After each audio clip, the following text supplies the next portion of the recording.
We all knew the day was coming, and it is finally here. A buyer has been sued by their real estate agent for signing a buyer-broker agreement with them and then going and using another real estate agent to actually go through with the purchase of the home.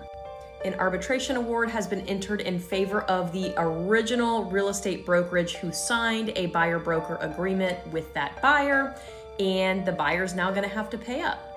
If you are a buyer, you cannot go around willy-nilly signing buyer-broker agreements with different real estate agents when it suits you. You need to read the agreements, you need to understand the agreements, and you need to be very careful with what you agree to and what you sign off on.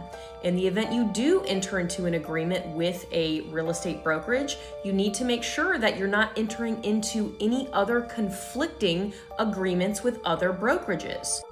Why? Because signing contracts, signing legal documents has meaning. You are now legally bound to perform under those agreements, and if you don't, you can be sued.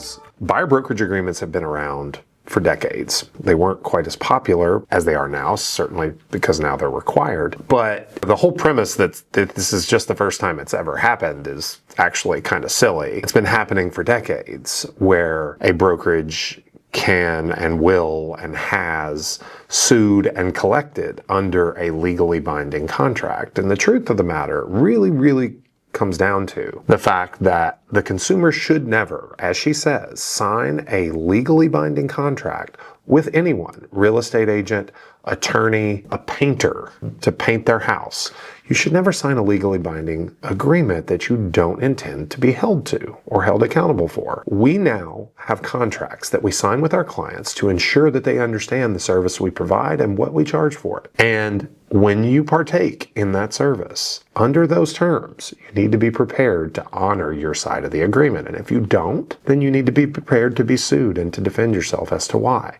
Now, there are tons of incompetent real estate agents out there. And if they're not capable of providing the service you signed up for, then you have recourse. My first advice is to call their broker. And if not, call your state regulatory agency. There is one that protects consumers, trust me. This can all be solved if we all just sign agreements that we plan to adhere to, and don't sign ones that we don't plan to be held accountable for.